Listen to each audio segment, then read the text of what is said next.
Hello students, so how are you? I hope so you all are doing good. Okay?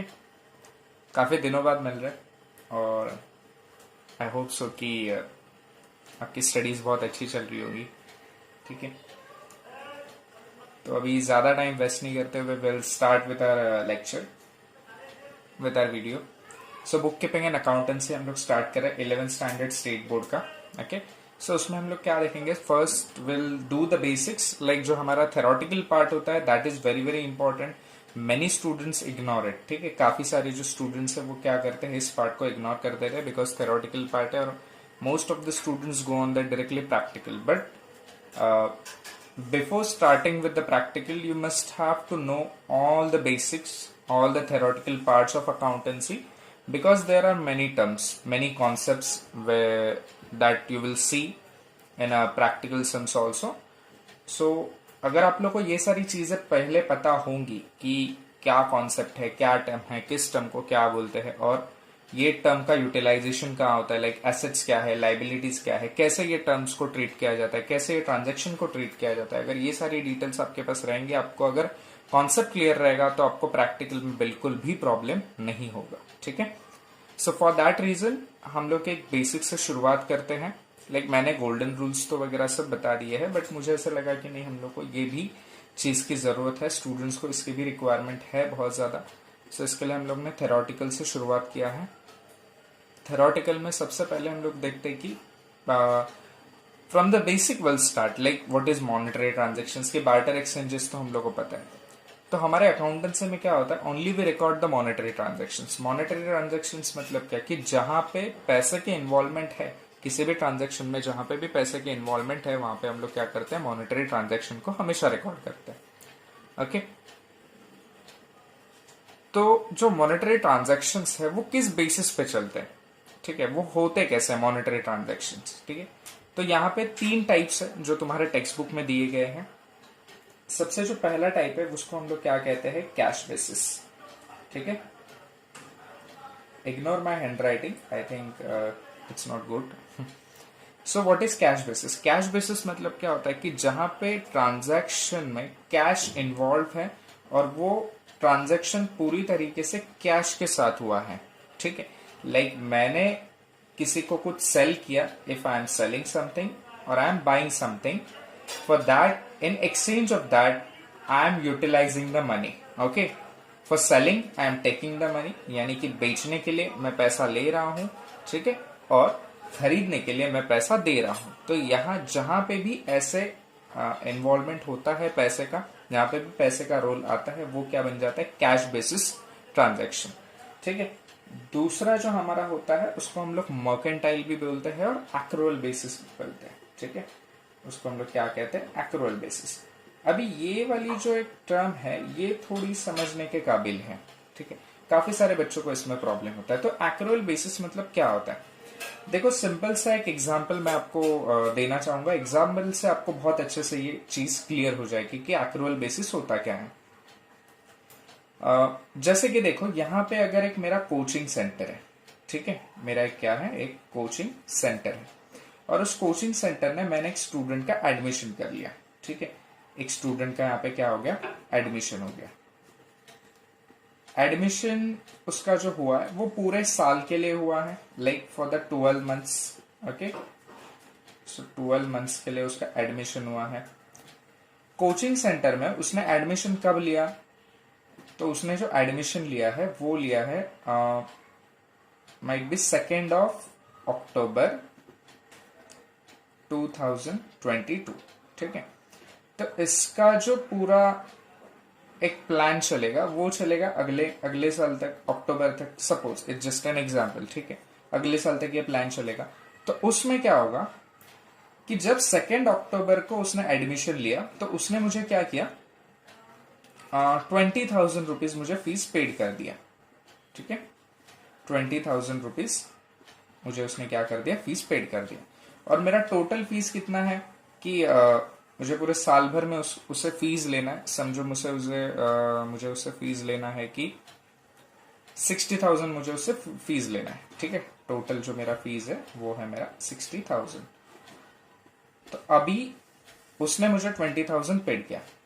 अभी 20,000 में 2 अक्टूबर को दिया। अभी नेक्स्ट जो उसका इंस्टॉलमेंट होगा वो कब होगा, तो वो होगा उसका नेक्स्ट वाला इंस्टॉलमेंट आफ्टर 4 मंथ्स। ठीक है, तो उसमें क्या होगा, October, November, December and Jan, he will give me in the Feb. ठीक है, तो ये मुझे क्या होगा, फेब में नेक्स्ट इंस्टॉलमेंट पेड करेगा। यानी कि यहां पे मैं लिखता हूं 2 फेब 2023। तो इसका मतलब क्या हुआ कि ये जो मैंने 20,000 लिए है, ये इसके मैंने 4 महीने के लिए लिए। ठीक है, कौन कौन से 4 महीने के लिए मैंने लिया है, इसके जो 20,000 है वो मैंने समझो लिए है। It is just for example, एक अक्टूबर के लिए, एक नवंबर के लिए, एक दिसंबर के लिए और एक जनवरी के लिए। ठीक है, ये 4 मंथ्स के लिए मैंने उसका इंस्टॉलमेंट लिया 20,000। तो अगर मैं 4 मंथ्स 20,000 को अगर मैं 4 पार्ट में डिवाइड करूं, यानी कि एक महीने का मेरा कितना बनता है उससे 5,000। ठीक है, 5,000, 5,000, 5,000 एंड 5,000। ठीक है, अभी इसमें क्या हुआ कि 2 अक्टूबर को उसने मुझे 20,000 रुपीज पेड किया और अक्टूबर के महीने में मैंने उसको कुछ कोचिंग प्रोवाइड की। ठीक है, यानी कि अक्टूबर के महीने में मैंने उसे क्या की, कोचिंग प्रोवाइड की। तो यहाँ पे ये 5,000 यूटिलाइज हो गया। बट अक्टूबर के बाद भी मेरे हाथ में अभी भी कितना अमाउंट बचा है, दिस इज व्हाट द 15,000। ठीक है, ये 15,000 अभी भी मेरे हाथ में।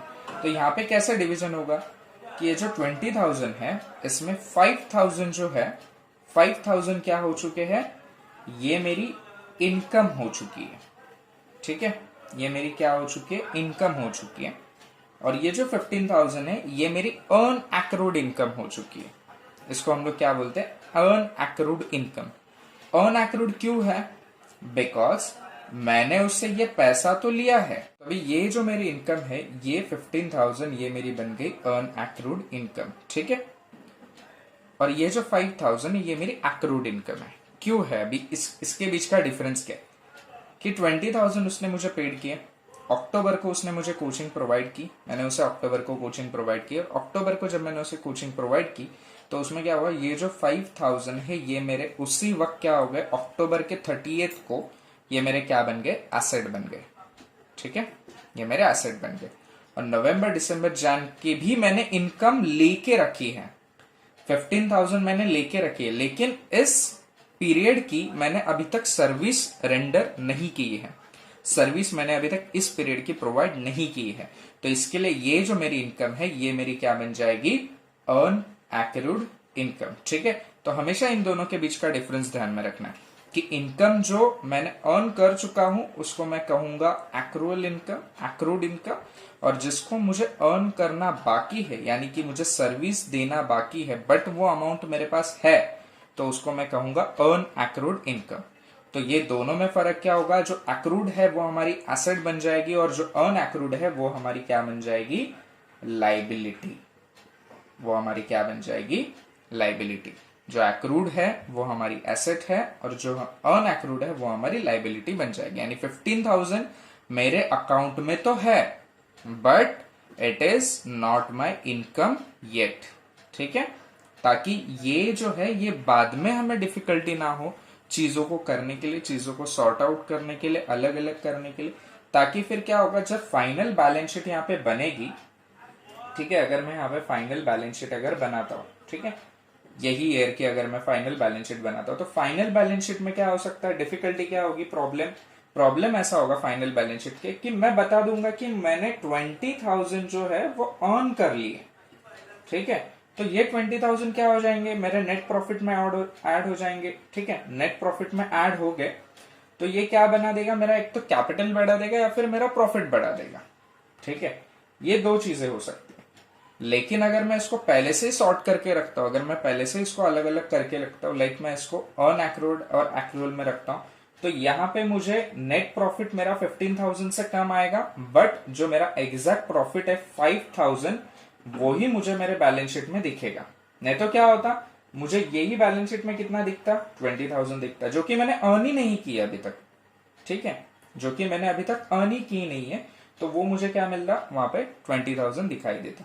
बट यहाँ पे अभी क्या हो गया कि मैंने पहले से सॉर्ट करके रखा है, तो एग्जैक्ट जो मेरी अमाउंट है जो मैंने अर्न की है वो मुझे मेरे बैलेंस शीट में दिख रही है, और मुझे पता चल रहा है कि और मेरा 15,000 का सर्विस देना बाकी है। तो ये मेरी क्या है, लाइबिलिटी है, और इसकी वजह से मेरा एसेट जो है वो एसेट भी इक्वल ही रहेगा। ठीक है, सो आई होप सो कि ये एक्रूअल बेसिस आपको पता चल गया होगा। नेक्स्ट वाला होता है हाइब्रिड बेसिस, जिसको हम कहते हैं।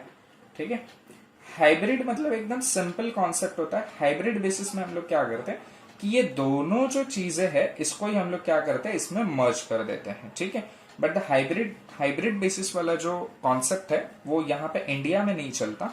ठीक है, इंडिया में हम लोग कैश और मर्केंटाइल बेसिस पे ही काम करते हैं, एक्रूअल और अनएक्रूड इनकम पे। सो आई होप सो अगर ये आपको समझा होगा कॉन्सेप्ट। अगर आपको नहीं समझ में आता सो प्लीज आप कमेंट में मुझे लिख के दे दीजिएगा कि this part is not clear, I will definitely try to sort it out. ठीक है, मैं आपके क्वेश्चन का जरूर आंसर करने की कोशिश करूंगा और आपको डेफिनेटली बताऊंगा कि एग्जैक्टली कॉन्सेप्ट क्या है। सो अगर आपको सच में वीडियो अच्छा लगा so please like that button. Okay, वो बटन पे आप हिट कर दीजिए, and comment also if you have any doubt, and subscribe my channel also. Thank you for watching.